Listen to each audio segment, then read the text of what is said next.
I feel like I need to come up with a different word other than excited. I feel like almost every video I start out with, I'm so excited to see you. I promise, I really am excited. I just need a new word to say instead of excited every day.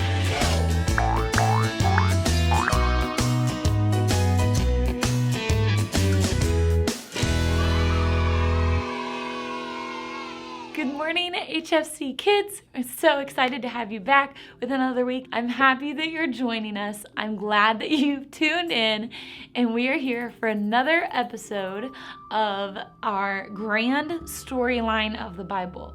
And we just finished the story from Abraham being promised that he would have a promised land and millions of descendants. And that's where we started. And now we're all the way to Joshua, where they made it to the promised land, and there are millions of descendants.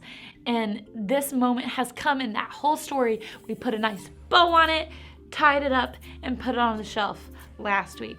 But the thing is, the story doesn't end there.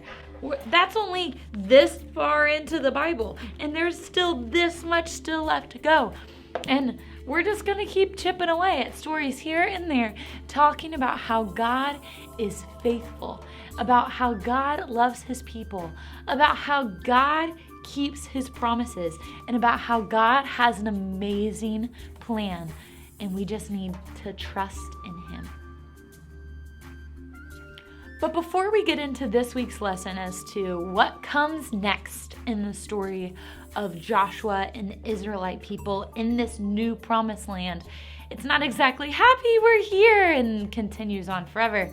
There's different things that change. But before we get to that, I just wanted to make a quick announcement that if you are not already on the HFC Kids Facebook group, then you need to join it. It's a public group. You can just search HFC Kids and it should come up for you. And there I post announcements and videos and updates and things like that.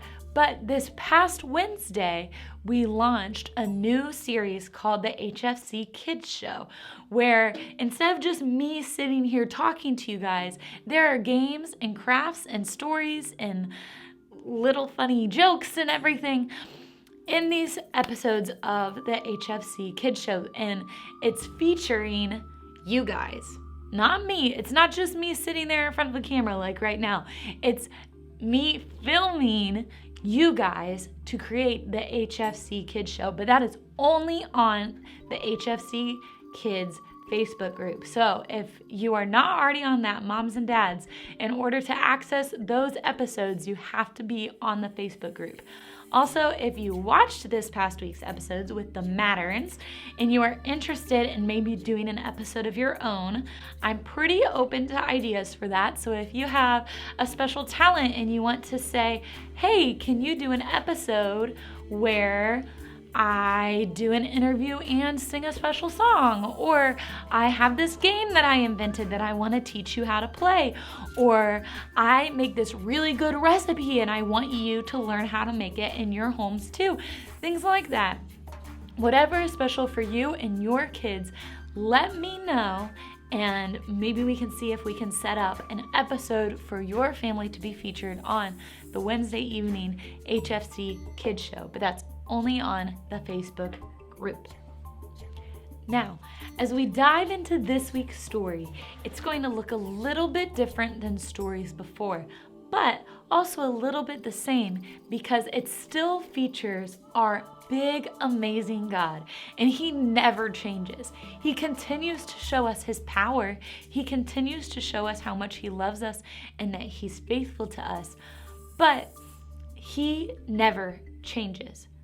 This week, we're learning about how he's faithful to his people, even when his people aren't faithful to him. And this is in the book of Judges. So we already learned about Genesis, Exodus, Leviticus, Numbers, Deuteronomy, Joshua. Now we're on the 7th book of the Bible, Judges. And the book of Judges follows something that pastors and ministry and Bible schools that you can go to, seminaries, all of these things.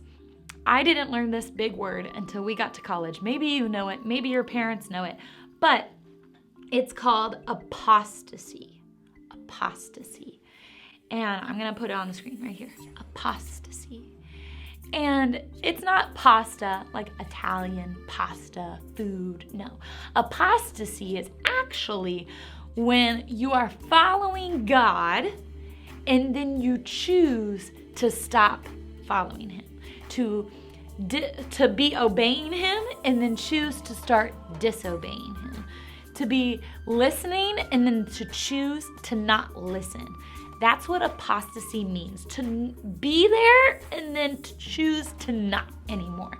And a cycle of apostasy is when you're choosing and then you're not choosing, and then you're choosing and then you're not choosing, and then you're choosing to follow him and then you decide you don't want to follow him, and then you want to follow him and then you don't want to follow him. And it goes over and over and over again. And we all go through that in our lives in one way or another. I've gone through stages of my life where I'm definitely choosing to follow God. And then every now and then something happens. Maybe it's once, maybe it's for a long period of time. I, in my life, have chosen to not follow God. But then I remember God is amazing and wonderful, and he reminds me of how good he is. And then I choose to follow him again. But inevitably, because I'm not perfect, I go back to not following him. And that's something that's just on an individual level. That's just for me. But the book of Judges is the cycle of apostasy for the people of Israel. And it's a whole group of people. It's not just me. It's not just Joshua. It's not just Caleb. It's the whole group of Israel. They're following him and they're loving him and they're worshiping him and obeying him. And then they're doing their own thing. They are choosing to not follow what God says. They're choosing to not listen to his rules, but make their own rules. And it just cycles and cycles and cycles. That cycle of apostasy. That's the book of Judges. And a good example of this is in Judges chapter 3. Verse 7, it says, "The people of Israel did what was evil in the sight of the Lord. They forgot the Lord their God, and they served Baals and Asherah," which means they were following idols, which is one of the 10 Commandments, to not have idols. They were following gods, people who claimed to be God, not people, but idols that claimed to be God, instead of choosing to follow God. And because they weren't listening, they started to fail. God allowed them to realize that this new lifestyle wasn't going to work. And finally, it says in verse 9, "The people of Israel cried out to the Lord, and the Lord raised up a deliverer for the people of Israel, who saved them. His name was Othniel, the son of Kenaz, and he was Caleb's younger brother." We already know who Caleb is. We talked about Caleb last week and 2 weeks ago. He was someone who followed God. In this case, Othniel, his little brother, was raised up. God brought him to show the people how to obey him again and how to follow God, because God was listening to their prayers. And it says in verse 11, "The land had rest for 40 years. Then Othniel, the son of Kenaz, died. And the people of Israel again did what was evil in the sight of the Lord." So they were following God, and then they didn't. So God brought Othniel to come help. So they followed God, and then Othniel died. So they started doing their own thing again. So now God is bringing in, God strengthens Eglon, the king of Moab, against Israel, because they had done what was evil in the sight of the Lord. Now they were in trouble. God strengthened a man to come fight against them. This people group was fighting against the Israelites. So God raises up an Israelite leader, Ehud, to help remind Israel we need to trust in God. And that's kind of how the whole book works, that they're doing well, and then they do what is right in their own eyes instead of what God likes. And that's the entire book of Judges. That continues for 300 years. The judges were those people that God raised up to lead and to remind the people that God was in control and God was the one they needed to be following instead of whatever it was that they were doing right in their own eyes. And it's just the story of how those people brought brought the people back to God. As you're about to see, there were a lot of different judges, which means there were a lot of phases where the Israelites would turn away from God and they needed to be brought back. And it took about 300 years before a change actually came.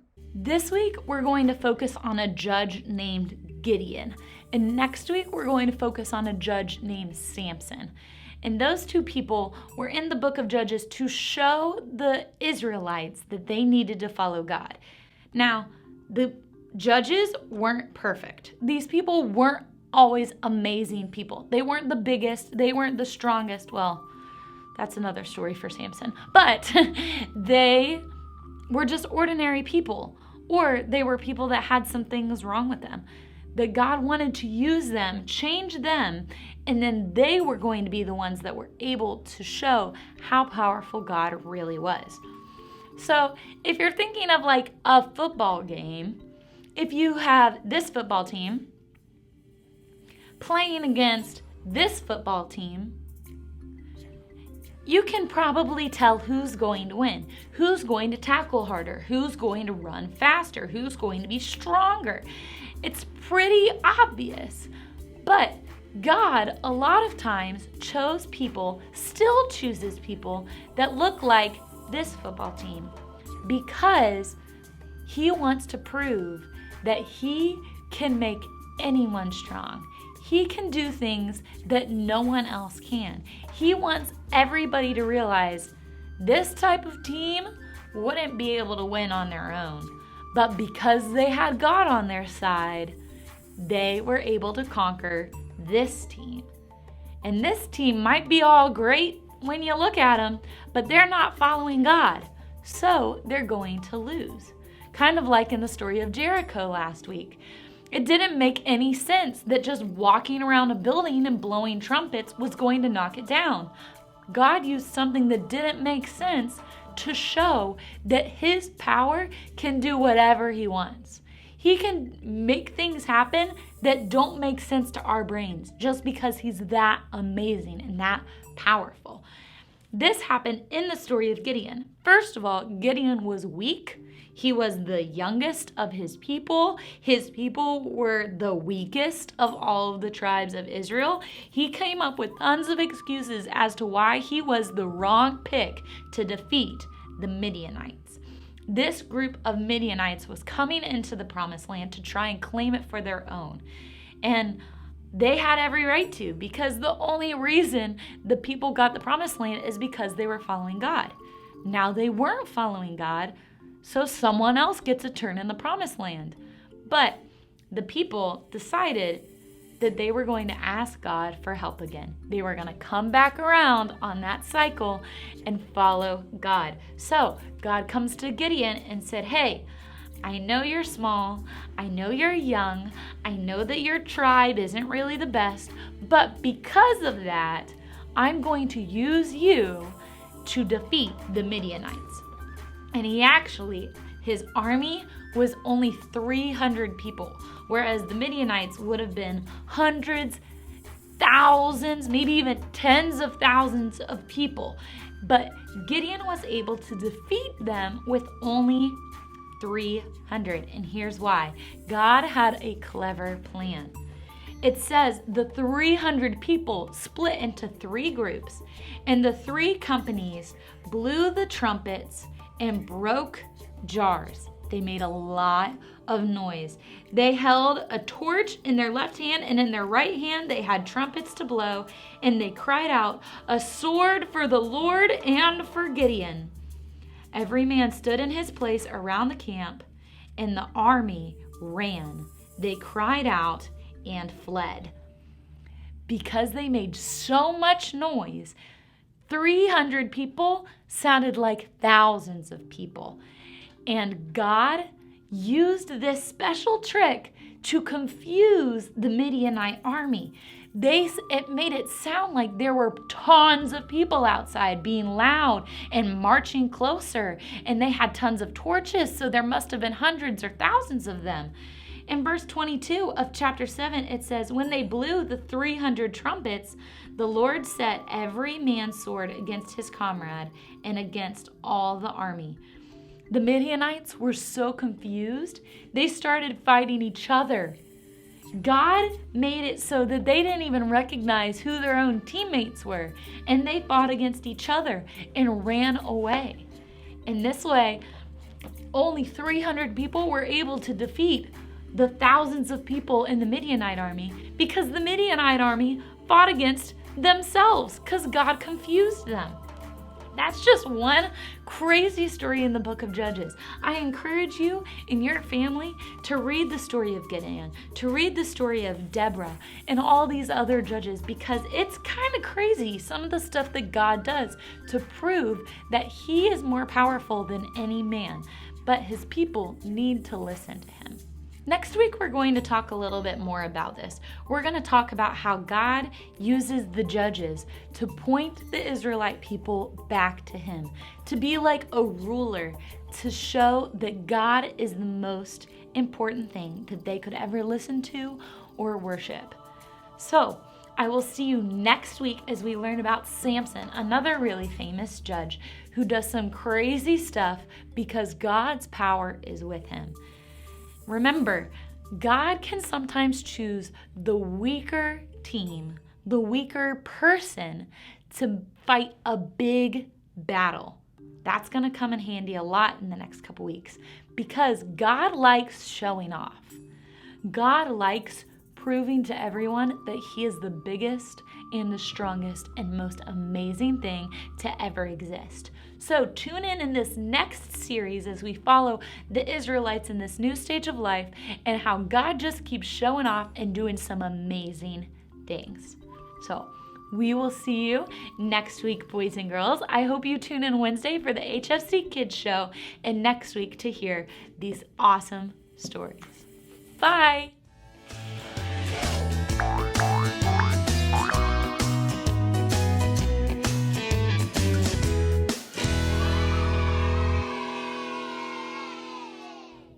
So this week and next, why do I always say so? I always start every clip with so. Have you noticed that? Every time there's a new clip, it's like, so this, so that. That's like my starter word. And I need to stop.